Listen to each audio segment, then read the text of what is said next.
Welcome to the Surgical Edge podcast for surgical insights, reviews, discussions, and to stay updated.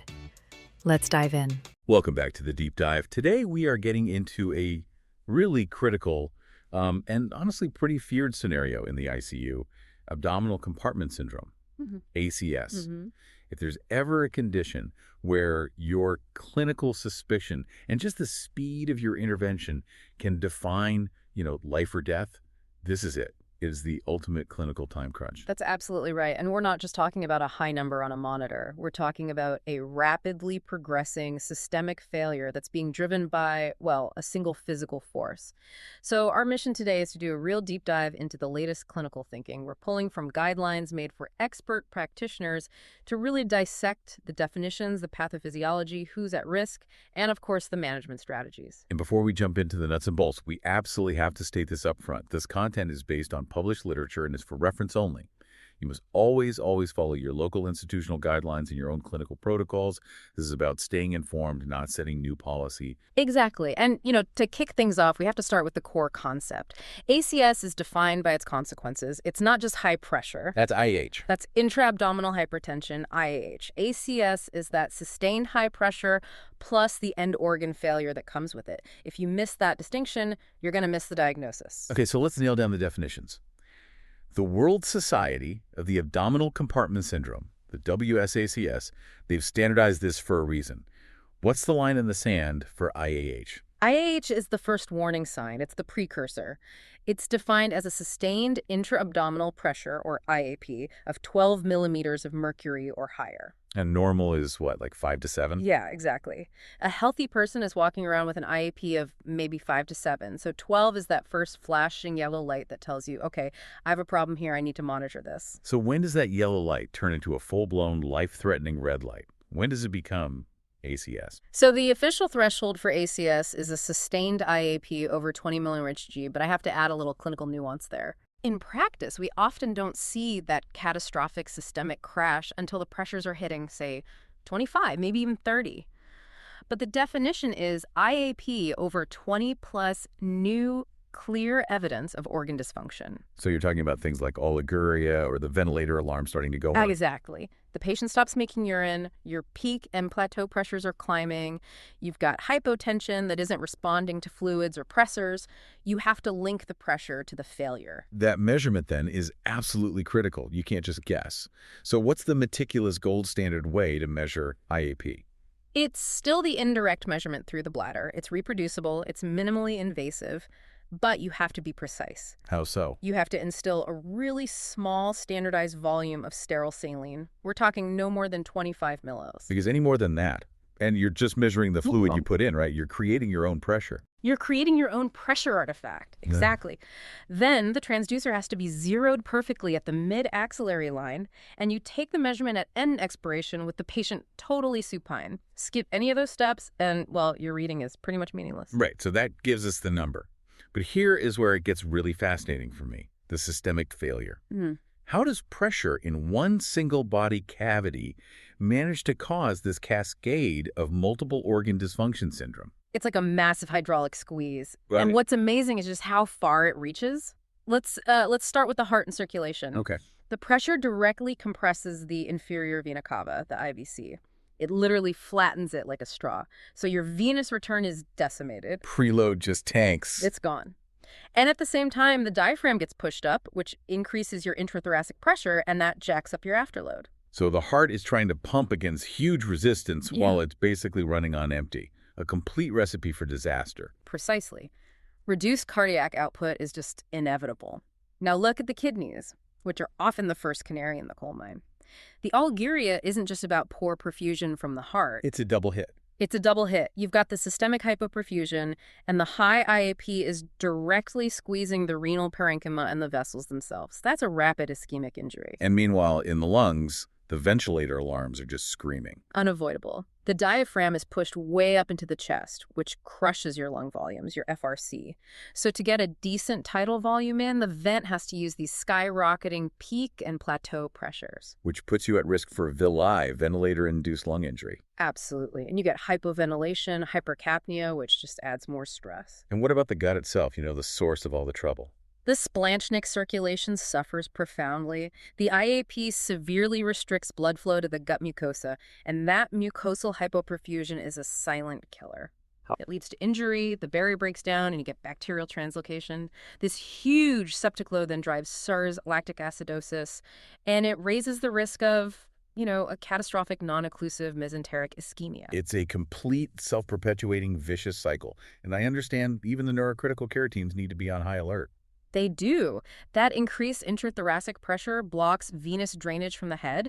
Blood can't get out of the brain efficiently. So your ICP goes up.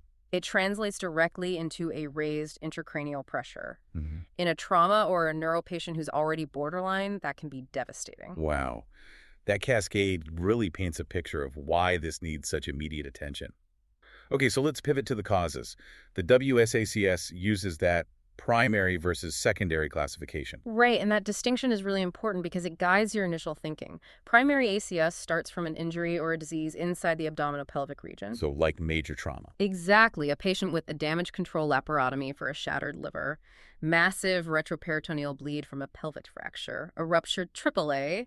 The bleeding and inflammation itself is the direct cause. And the secondary ACS patient, who is that? The secondary ACS patient. That is the challenge of the modern ICU. The problem starts outside the abdomen. It's usually from a profound systemic capillary leak and just massive fluid sequestration. So we're talking about severe sepsis. Severe sepsis, or SARAS, is the classic example. Major burns needing liters and liters of fluid. Post-op pancreatitis. In these cases, the gut and viscera swell up like a sponge, and that's what drives the pressure up. So if the primary ACS patient is often the trauma patient who bled out, the secondary ACS patient is the septic patient we drowned in crystalloid. That is the critical distinction, and it forces you to do a complete mental pivot. With secondary ACS, you have to go from aggressive resuscitation to aggressive deresuscitation the moment you confirm that pressure. Are there specific risk factors that should make us automatically start measuring IAP? Definitely. I mean, clinical suspicion is key, but in any patient with 2 or more major risk factors, you really should be measuring IAP every 4 to 6 hours. It should be mandatory. And there's that mnemonic, the 6 A's. Yeah, it's a useful clinical shortcut, the 6A factors. So first, you have acute pancreatitis. All that retroperitoneal inflammation. Right. Then abdominal surgery or trauma, bleeding, edema. Third, ascites or liver failure. Okay. Fourth is a bit less common but important. Anorexia nervosa, specifically with refeeding syndrome, which causes massive visceral edema, then aortic aneurysm rupture, and finally anticoagulation, because of the risk of a spontaneous retroperitoneal bleed. And we can't forget the things we do as clinicians, the iatrogenic factors. No, we can't. And the single biggest one is massive fluid resuscitation. The general rule of thumb is over 5 liters of crystalloid in 24 hours. That's a huge red flag. Yeah. And also, mechanical ventilation with high keep. That definitely makes things worse. Okay, so if we confirm IAH in one of these patients, just knowing the IAP isn't enough, is it? We need to know if we're actually perfusing the organs, and that's where abdominal perfusion pressure, or APP, comes in. APP is it's what truly guides your moment-to-moment decisions. It's simple to calculate. APP is just your mean arterial pressure, your MAP, minus your intra-abdominal pressure, your IAP. MAP minus IAP. And this reflects the actual pressure gradient driving blood flow to the gut. We have to stress this point. An APP that is consistently below 60 millimeters of mercury is a very strong predictor of visceral ischemia and mortality. So that's the number. That's the metric that should change our entire strategy. We have to keep APP above 60. You have to.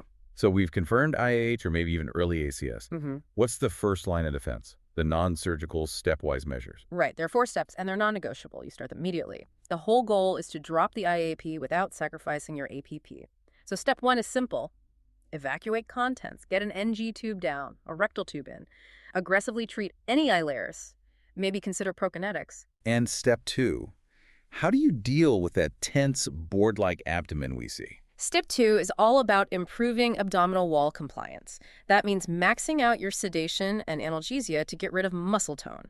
If that's not enough, you might need to escalate to neuromuscular blockade, like a cisatracurium infusion as a temporizing measure. A paralytic. A paralytic. It just eliminates that muscle contraction, buys you time, and obviously get rid of any tight binders or dressings. Okay, and step 3 is the tricky one, right? Managing fluids. This is that shift from resuscitation to deresuscitation. This is the most dangerous step clinically. because you're balancing two opposing goals. Once the patient is out of initial shock, you have to pivot immediately to active fluid removal. Negative fluid balance. Aim for a negative fluid balance. Use diuretics, start CRT for ultrafiltration. But, and this is the key, you must maintain that APP above 60.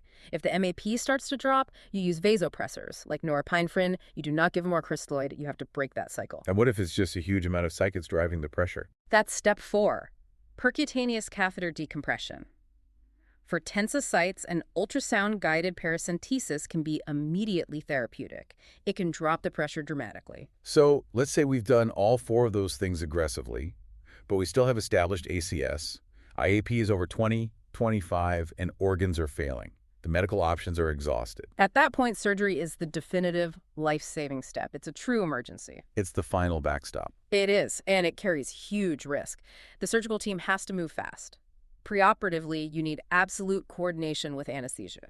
They have to be prepared for profound hypotension the second that pressure is released. The so-called decompression physiology. Exactly. You're opening up this massively vasodilated splanchnic bed. Blood products have to be in the room and ready to go. And the incision itself, it sounds like there's no room for a small one. None. You need a generous, full midline laparotomy from xiphoid to pubis. Anything smaller is just inadequate. It won't release the deep pressure that's strangling the viscera. And that moment of opening the fascia. Yeah. What happens? It's dramatic. You get this rush of pressurized fluid. Best case, you see an instant hemodynamic improvement. The patient starts making urine on the table. Worst case, you get a massive reperfusion injury. Reperfusion acidosis. Severe reperfusion acidosis, hyperkalemia, and potentially cardiac arrest. The team has to be ready with bicarb, calcium, and pressors before the knife even touches skin. And after that decompression, the absolute cardinal rule is you cannot close the abdomen. You cannot. The viscera are still massively swollen. Trying to close would just guarantee immediate recurrence of ACS. You have to create an open abdomen with the temporary abdominal closure, a TAC. And those techniques have evolved a lot, haven't they? We're not just using a Bovita bag anymore. No, we've moved well past that. The standard of care now is overwhelmingly negative pressure wound therapy, or NPWT systems, the VAC systems. How do those work? You put a non-adherent protective layer over the bowel, then foam, then suction. They're preferred because they manage the massive fluid loss so much better, and crucially, they apply medial tension that helps prevent the fascia from retracting. Let's talk about that long game. Managing that open abdomen in the ICU for the next week is where a lot of the real morbidity comes in, right? Absolutely. The immediate post-op goal is just correcting the lethal triad, acidosis, hypothermia, coagulopathy. But the long-term challenge is preventing complications while you wait for a window to close. You're fighting fascial retraction every single day. And what's the ideal timeline for that definitive closure? The ideal window is somewhere in that 7 to 10 day mark. If you go much beyond that, you risk getting a frozen abdomen where everything is just stiff and inelastic and primary closure becomes impossible. And the complications? They sound devastating. They are significant. Besides the obvious infections and massive hernias, the one everyone fears is the intra-atmospheric fistula. That's where the bowel basically opens to the outside world. Exactly. The bowel erodes through the open wound. The incidence is reported as high as 5 to 25%, and it leads to just massive morbidity, incredibly long hospital stays. It's a disaster. This whole deep dive really drives home that ACS is a crisis that demands this high-level, protocolized dance between medicine and surgery. It truly is. Survival really hinges on having a high index of suspicion in those at-risk patients, aggressively following those 4 medical steps to break the cycle, and then, decisive early surgical action the moment those thresholds are met. There's just no room for hesitation. So as we wrap up, what's the lingering question for you? The element of this that continues to challenge even the experts. What's still so fascinating to me is the ongoing challenge in managing the open abdomen itself. It's this meticulous, difficult balance of using these TAC systems to prevent that terrible lateral fascial retraction, reduce the fistula risk, all while you're just waiting for that perfect, safe window for definitive closure. That tension between the immediate fix and the long-term reconstruction, that's the enduring challenge. Well, if you found this deep dive valuable and critical for your practice, please don't forget to share it with at least one of your colleagues or friends. Spread the word about what you've learned.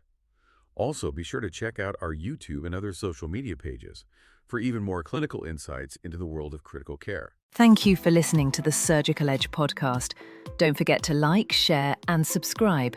Help us grow and deliver even more relevant surgical content by pressing the support button. Your contribution truly makes a difference. And don't forget to share with us your advice, feedback, and the topics you would like us to include.